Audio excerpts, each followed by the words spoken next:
Good morning. I want to thank all of you for being here today. I'm Ellen Andre, the Communications Director for the school district. We appreciate you coming out in advance of next week. Our intent is to be able to give you some background information. We have a lot of folks we'd like to recognize and thank today as well. So the way this is going to work, I'll introduce all the panelists, and then each panelist will have the opportunity to sort of describe the recovery efforts from their perspective, and then we'll open the floor to some questions. Understand that we're not able to talk at all about the ongoing trial, the defendant, any of that. So we would ask that you respect us in that regard and direct any questions you would have to the county prosecutor. So let's start with Mr. Bergant, who is our superintendent. We have Andy Fetchick, who is the high school principal.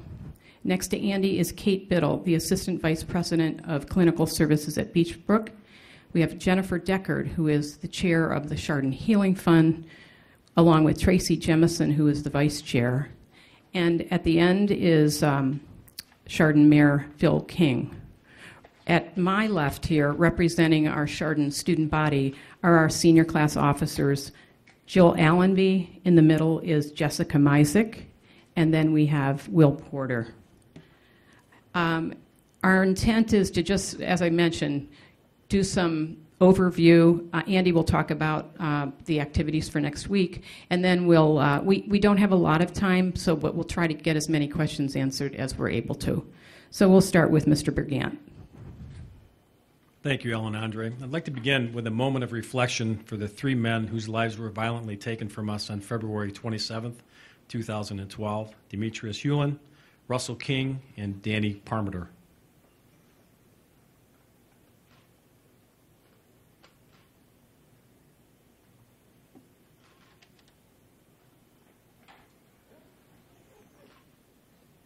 Thank you.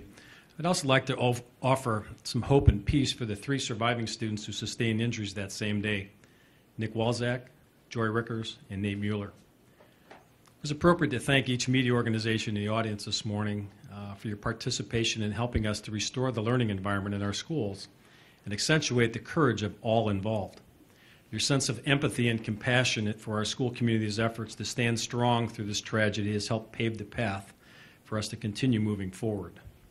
Additionally, I thank those at the table with me for their continued assistance in our efforts in recovery and, importantly, for joining me this morning.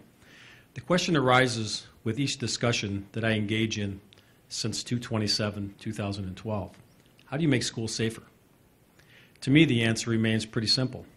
Establish clear safety protocols, lock the doors once the school day begins, be vigilant in your efforts to keep children safe, and to give permission and make it comfortable for everyone to come forward when something doesn't seem right or feel right. We have also enhanced our vigilance of all of our school employees. Schools are not bunkers. Again, schools are not bunkers. Schools need to be places where students are engaged in learning, feel safe, and have necessary supports to make them whole. Chardon schools have continued with our long-term safety planning by continuing to add surveillance and security equipment. A school safety resource officer is now officially engaged to offer additional student and staff support, and we continue down our path to engage our community resources into our schools. I don't know where we would have been without the countless first responders who many of us are friends with outside the business day. That connection, again, that connection in the established relationships that our school personnel have with our community members is certainly a key to a safe school community.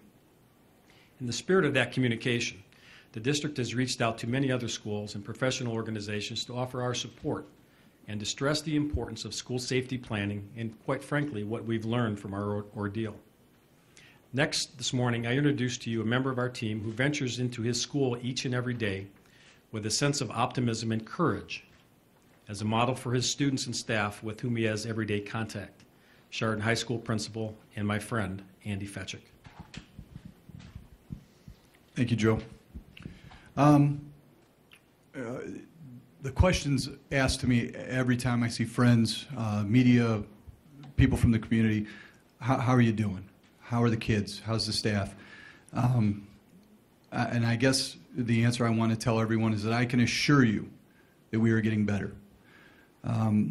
There's a lot of work to be done, but we have a strong and compassionate community surrounding and supporting us, and we're getting better every day. So thank you for the thoughts and prayers. Another group that sometimes gets forgotten is our teaching staff and our support staff. I cannot stress enough how strong they've been, what kind of role models they've been to our children. They have been sympathetic, they have been compassionate, they've listened. Thinking back a few days after the tragedy and standing in front of the staff, and the question would arise, what do we do? And my answer was simply, I don't know. When you walk into a chemistry class 3 days after a school tragedy, are you going to do a lab? Are you not? And our teachers were flexible. They listened to the kids, and they took what the kids needed, and that's what they were able to give them. So I want to thank them. Our class of 2012, the current students, 9 through 12, they're at the high school now, are quite frankly the greatest group of students I've ever worked with. To take a tragedy such as this without adult pushing or prodding and come forward and say, this is not going to define us. We are going to be defined by our actions, what we do, moving forward. And we've taken our cue from them. One heartbeat, pay it forward, all those sayings were from the kids. I'd like to sit here and say we had all these great ideas and our team did this and our team did that. It was the students. And it's a tremendous group, and you're going to get to hear from them in a minute. And taking our cues from them is what's going to direct our day next Wednesday. We've had a number of service groups put together since that event. We've had plenty before that, but some that will be in the focus for next Wednesday would be a group called Project Linus. They make blankets, and they donate blankets to schools that have tragedies, natural disasters, etc. And Mrs. Andre and I were fortunate to work with that group, and they were very persistent. They need to come in, and of course we're trying to reestablish order, and a month out, and this group said, you need these blankets. Well, at the time, I was a little reluctant. They showed up with 1,100 blankets, and we distributed them in the gym. At the end of the day, kids came through and got a blanket, and you would be amazed at just the sense of relief that a child has with a blanket. One of the things that still makes me smile, one of our football players, 6'3", 250 pounds, walking down the hallway at the end of the day with a Snoopy blanket wrapped around his shoulders. Those are the memories that'll help move us forward. So our students are going to have the opportunity in groups to make those blankets next Wednesday.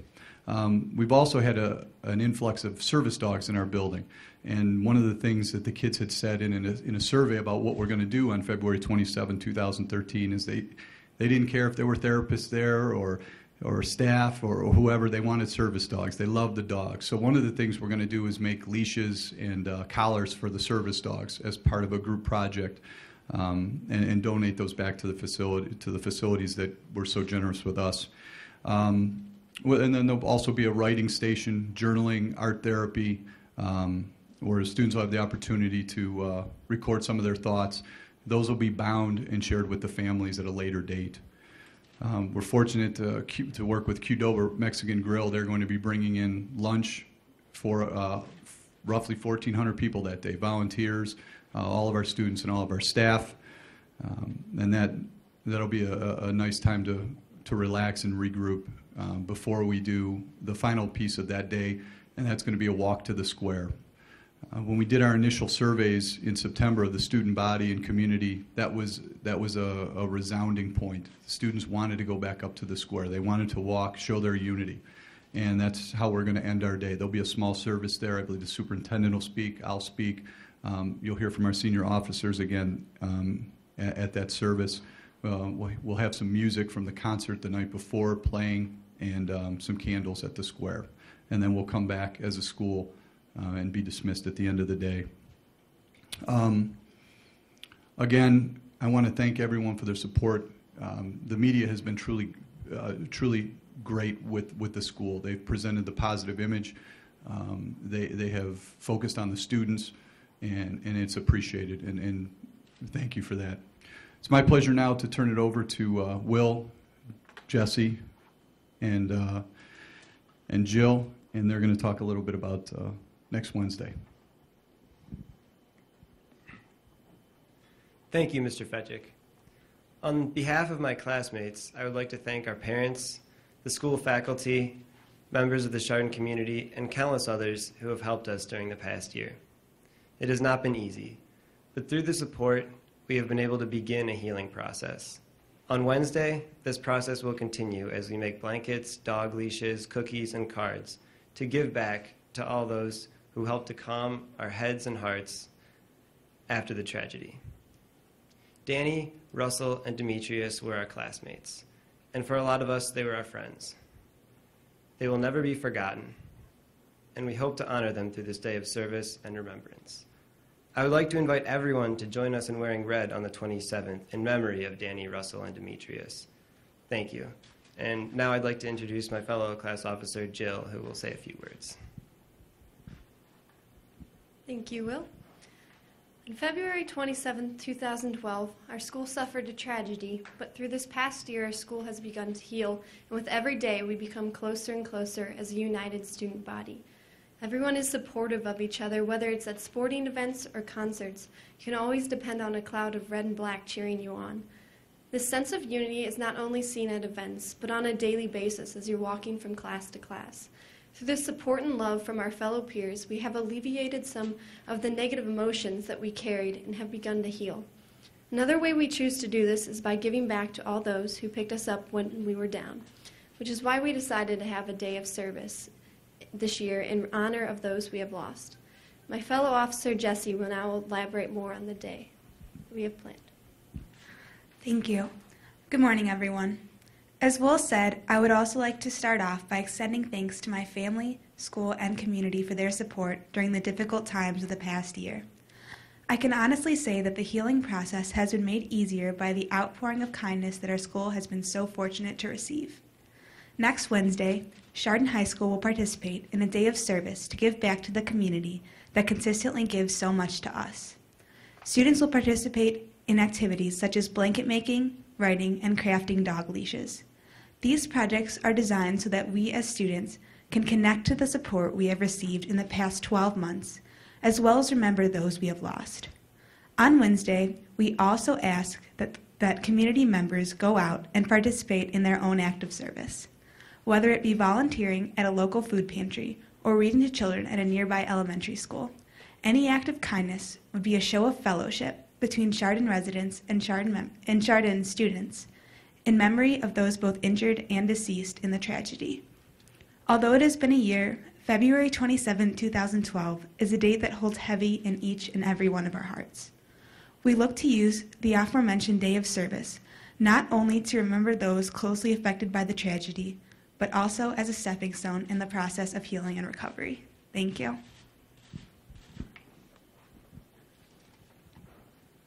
Thank you, Will, Jessica, and Jill, for being here this morning.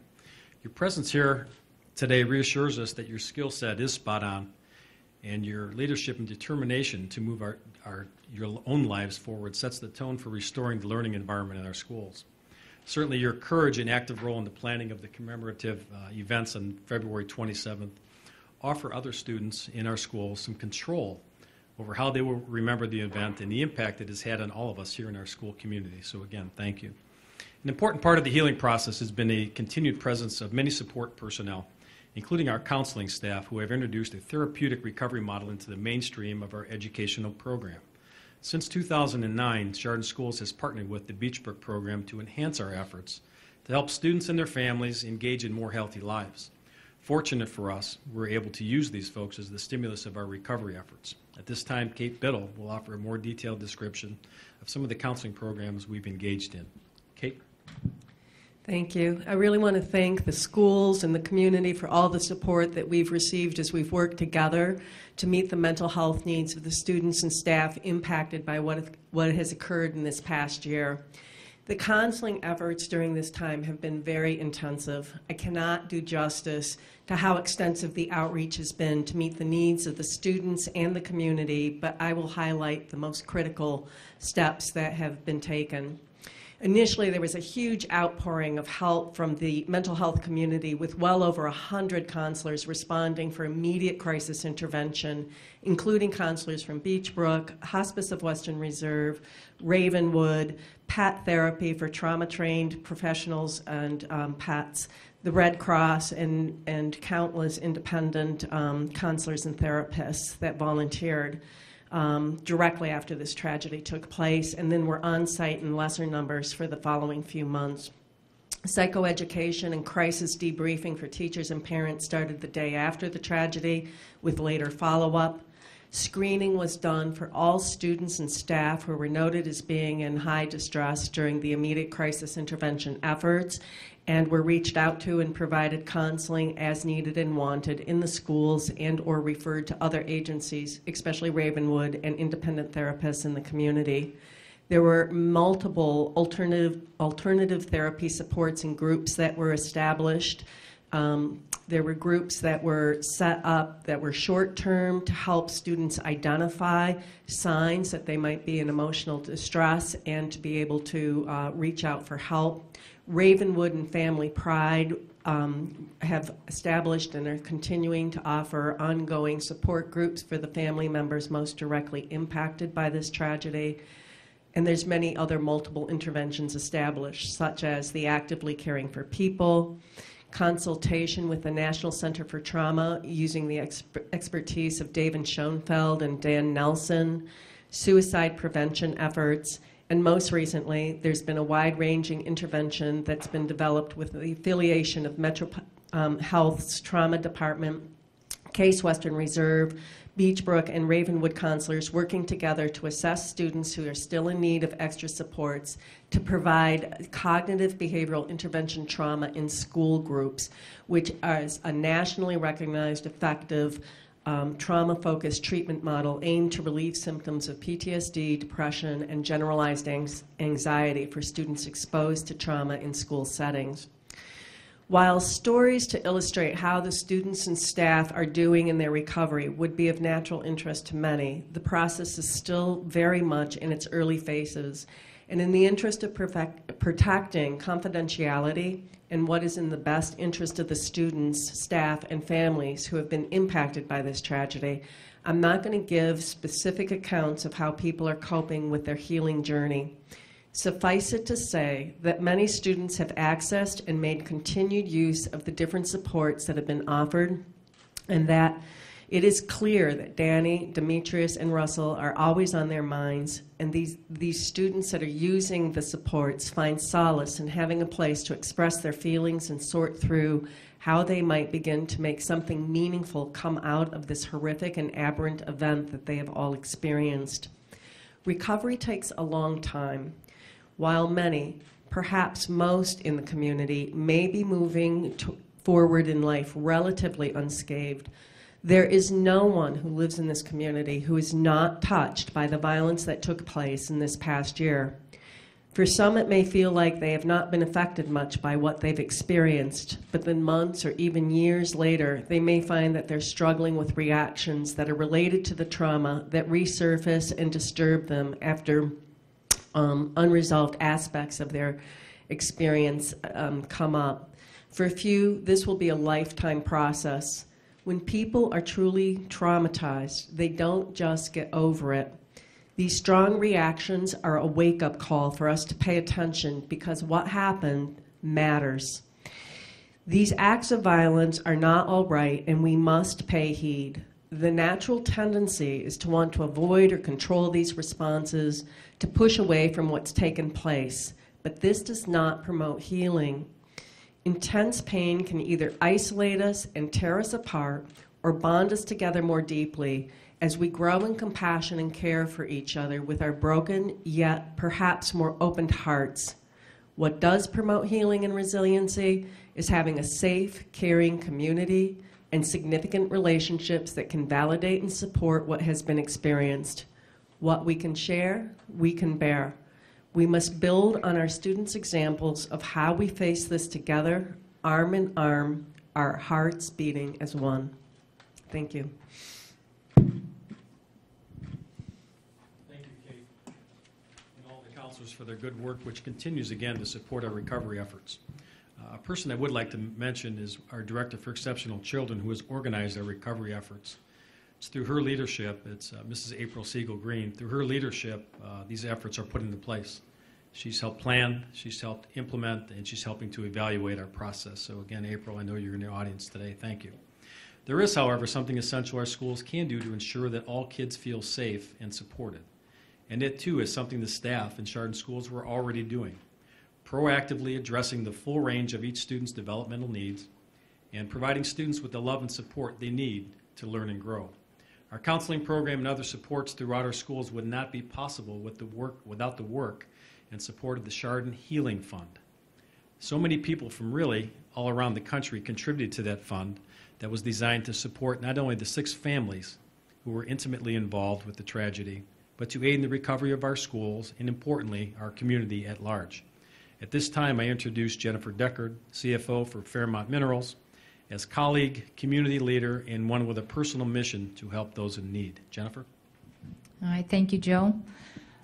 On behalf of the Chardon Healing Fund, we would just echo many of the sentiments that you heard today, and that is of gratitude. Gratitude to the many people who have supported us in their thoughts and in their prayers and in their very generous contributions into our community. It has been truly humbling, the response that we've had. And as for the Chardon Healing Fund, it was established within 24 hours of the tragic event at the high school. And it was established to serve as a conduit of support from the many generous donors, individuals and organizations, to our community in need. We knew that there was a long road to recovery ahead for our wonderful community. And the first year of that journey to healing has been challenging. But it has also been truly inspiring in many ways. And you've heard a little bit about those stories today.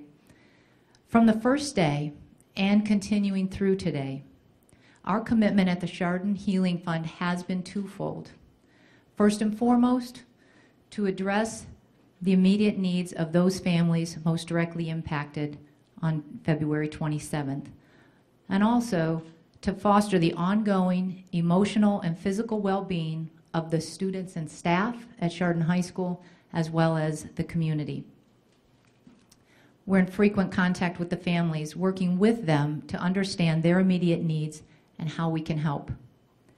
And we've worked very closely with the schools to understand how the fund can be of support in addressing the challenges that have stemmed from this event. But the Chardon Healing Fund also serves to foster community collaboration. And we say if there's one word to describe this fund and this group, it's collaborative. That collaboration starts with our 11-member advisory board, a group of volunteers that represent business leaders, civic and public officials, the religious community, the school district, parents, and more. These dedicated volunteers meet regularly to work to leverage the resources that you have all so generously contributed to help our community. We're humbled to have had the opportunity to work in a collaborative manner with mental health experts, the schools, and others in the community to identify ways in which we can help the healing process and so assist the community in moving forward in a positive direction. The board is incredibly grateful to the United Way Services of Geauga County, who, when asked, generously agreed to contribute their time and resources to make possible the administration of the funds. Their efforts have been truly tireless and selfless. Through the overwhelming generosity of so many people, $952,000 has been contributed to the Chardon Healing Fund. We'd like to emphasize that 100% of the funds are going directly to benefit the healing of our community. We have accepted gifts from California to Maine, from Chardon High School graduates to former educators. We've even heard from families who had relatives in Columbine who just wanted to find a way to reach out and help.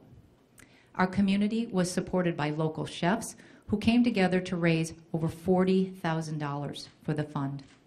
Our own Chardon students sold T-shirts and raised over $60,000 to help in the healing efforts. Along with the funding, we've received so many heartwarming notes from those who contributed to the healing of this community. These communications have ranged from descriptive and emotional threads of connectivity to this community to as simple as "because we care." This caring and generosity from around the country is only one example of the inspiring moments along this healing journey in this past year. Another inspiring example, which repeatedly has struck me over this past year, has been the absolute leadership of our students. They have chosen, with great resolve, to heal through greater service and kindness to others. We can all learn from their positive approach to paying it forward. And with that, I'm pleased for you to all hear from our colleague and friend, Commissioner Tracy Jemison, who is the co-chair of the Chardon Healing Fund. Tracy. Thank you, Jennifer. I also want to thank those who opened their hearts with the outpouring of support that our community has received over the past year. Jennifer mentioned that $952,000 has been contributed to the Chardon Healing Fund since its inception. We want to give you a brief summary on how those contributions have been distributed thus far. In keeping with our dual mission, we have worked closely with the 6 families directly impacted and have distributed more than $417,000 to help their immediate needs so that they had the time that they needed to grieve. While respecting these families' privacy, the specifics of that assistance will remain confidential. However, some examples of this assistance included paying some bills, home modifications, and other items that the families identified as immediate needs. The other half of our dual mission is to foster the ongoing emotional and physical well-being of the students and the staff at Chardon Local Schools, as well as the greater community where other funding options weren't available. The Chardon Healing Fund has invested approximately $164,000 into addressing needs not eligible for other funding, yet represent real gaps in our community. These included the needs of the students and staff, along with the greater community. For example, we partnered with other organizations to bring numerous educational sessions to the community, which included presentations from national trauma experts, local professionals on grief, trauma, and healing. We ensured that 9 local professionals received the necessary funding to obtain training in trauma-informed care, which is a specialized clinical practice designed to meet the needs of an individual who has been through a traumatic event. We funded a training request from the Chardon Local Schools, which was developed in partnership by Metro Health Medical Center and Case Western Reserve University. The training included local professionals and will enhance the intensive treatment and support that is being provided at Chardon High School. The treatment focused on specific therapy known as cognitive behavioral intervention for trauma in schools. We assisted with the necessary resources to cover training costs for staff, students, and parents of Chardon High School from the Suicide Prevention Education Alliance. We supported partial expenses for a school resource officer for Chardon High School for this current year, and we have committed for this purpose for the next 2 years. We provided resources for the student-directed healing projects, such as Project Linus, as you heard previously, where the students make blankets to support others who have been through a tragic event. In fact, our Chardon High School students made blankets to send to the students at Sandy Hook. We also supported Actively Caring for People, which is a movement developed out of the shooting which occurred at Virginia Tech and focuses on paying it forward. I was fortunate to be in attendance the day that the students for Virginia Tech arrived at the school. The first event where the Chardon High School students met the Virginia Tech students was held in the school gymnasium. While there were several hundred students assembled there, you could hear a pin drop during that presentation as the students were immersed in what that speaker was saying. Later that evening, I had dinner with some of the Virginia Tech students, and they commented that the students would come up to them and say that you were normal. You see, the students at Chardon had felt that they were no longer normal because of this tragedy. This is the day the healing started in my mind. It is through the Actively Caring for People program that we have a real opportunity to create a culture in our community of respect and caring for others. We've received guidance from the national trauma experts and others that have experienced the same type of tragedy in the past, and that the healing process will be a long one. Because of that guidance, we have allocated $250,000 to meet the future long-term behavioral health care needs for our community. We recognize that we have a long road ahead of us. The Chardon Healing Fund is committed to doing all we can to help this community navigate that road. And again, we want to thank everyone that has been so generous in contributing to the Healing Fund. Your generosity has made this healing process possible to continue. Thank you. Thank you, Jennifer and Tracy, and the entire Healing Fund Board for their great work. Again, the many support initiatives in the schools and in our community would not be possible without the work and support of the Chardon Healing Fund. I also thank Kim Leininger, the Executive Director for the JOG and United Way, for her ongoing efforts from day one in helping to align community partners to meet the needs, again, of a very strong community. I do need to note again that we have a great spirit of collaboration between the City of Chardon and the school district. Through constant communications and the nurturing of a great partnership and a long-standing partnership, we together are helping our community to heal. At this time, I'd like to introduce friend and Mayor of Chardon, Phil King. Thank you, Joe. On behalf of the City of Chardon, I want to thank the entire Chardon community. That includes not only the City of Chardon, but Hamden, Clarendon Township, Munson Township, and Chardon Township, for all the care, compassion that they have shown over the last year. I'm extremely proud to serve the community and live in our community as well. Every day since February 27th, I continuously see our community come together more, that we get stronger, we support one another, and our strength shows by our caring nature and our actions. These strengths were so clearly shown at St. Mary's a few days into the tragedy when thousands of us gathered and prayed together that evening. Our community strength and character will always show in the remembrance of Danny, Demetrius, and Russell, and of course Nick, Joy, and Nate, as they all touched and had so many connections throughout our community, and they touched all of us. Churches in our community came together. They opened their doors for anyone needing help or just a simple word with God. Letters came to the city from as far away as the southwestern portion of the United States, where one elderly woman said she was sending $20. It was in cash, and she said, "This is all I can afford, but I want to help." And that money found its way to the Healing Fund. The church I attend received peace cranes, and these are complex folded birds of peace, and they were strung together, and they remained in our church for 8 to 10 months. Those cranes have been separated from the string, and they've been passed to others in the community, hopefully to bring peace to members of our community. And the remaining part of the string was sent on to Newtown to support that community during their tragedy.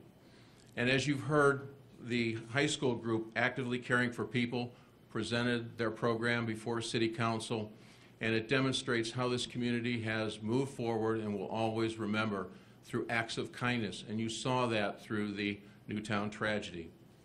Members of the City Council created and contributed in the funding of a new police officer position. This is all part of our healing process. This position is a student or school resource officer and was placed in the school and our schools to improve security for our children and the school system. This was accomplished only through the efforts of cooperation through the school system, the Healing Fund, the City of Chardon, and we've reached out to the townships asking for their contributions as well. So far, Chardon Township has stepped forward, and so has Clarendon Township, and we're hoping for responses from Munson and Hamden Township as well. This shows how the community has come together in a contribution of strength, and we will continue to work in that regard as our police department and fire department continue to work on a daily basis with the schools and the community. I want to also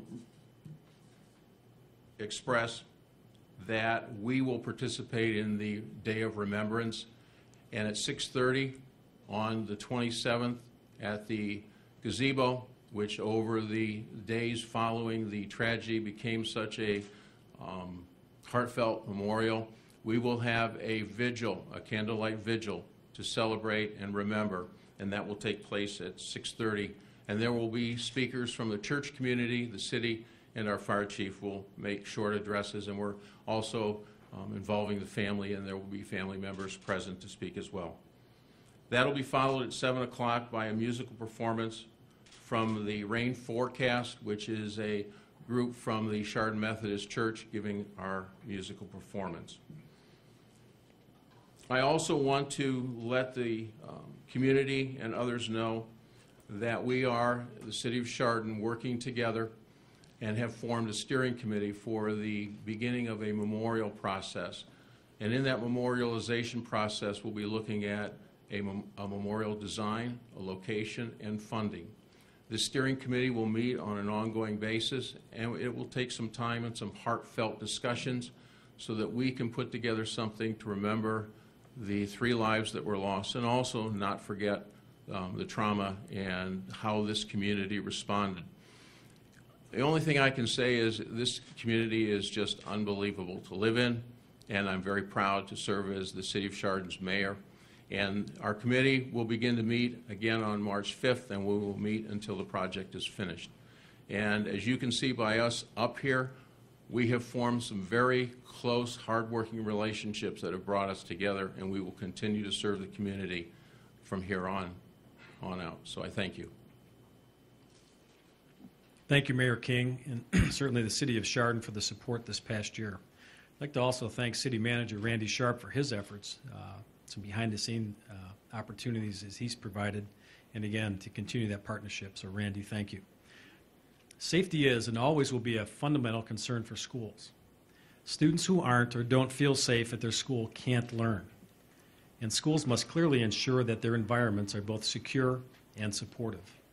The current debate on school safety brings with it a renewed interest in addressing safety, school climate, and mental health concerns at schools, and promises to improve school policy and practice. Again, we all need to be engaged in an enhanced vigilance of keeping our eyes and ears open to our surroundings. This is key in keeping us all safe moving forward. You do have that permission to tell someone if something doesn't look right or doesn't feel right. The Chardon schools and its community are moving forward towards healing from this tragic event that started our day on February 27th, 2012. The loss of 3 students, Danny, Demetrius, and Russell, will impact us forever. But in their remembrance, we will continue to establish that we are a strong community, again, with a sense of one heartbeat and with the continued engagement, and I stress the continued engagement in relationships that have long been established between all of our partners in our community and our schools. We will heal. I personally like to thank friend and colleague and partner Sheriff Dan McClelland, friend, colleague, and partner Chief McKenna, friend, colleague, and partner Fire Chief Larry Gaspar, and Fire Chief Scott Hildebrand for their efforts, and again, in that partnership. Without the friendship and partnership and enhanced relationship, I don't know what we would have done on that tragic day. I do remind you, as I said earlier, about a year ago, if you haven't hugged your child today or in the last several days, please take that time. It's vitally important.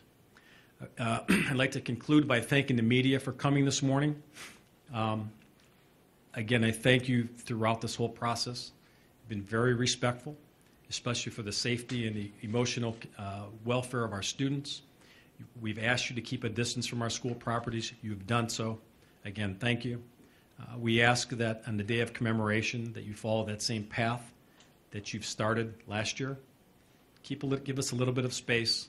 It is a school day. Certainly your efforts are okay on public property, not necessarily the schools or St. Mary Church, but I really appreciate the space that you've given us and again, the respect that you've had for our wishes to keep our kids and our schools safe. So I thank you for that.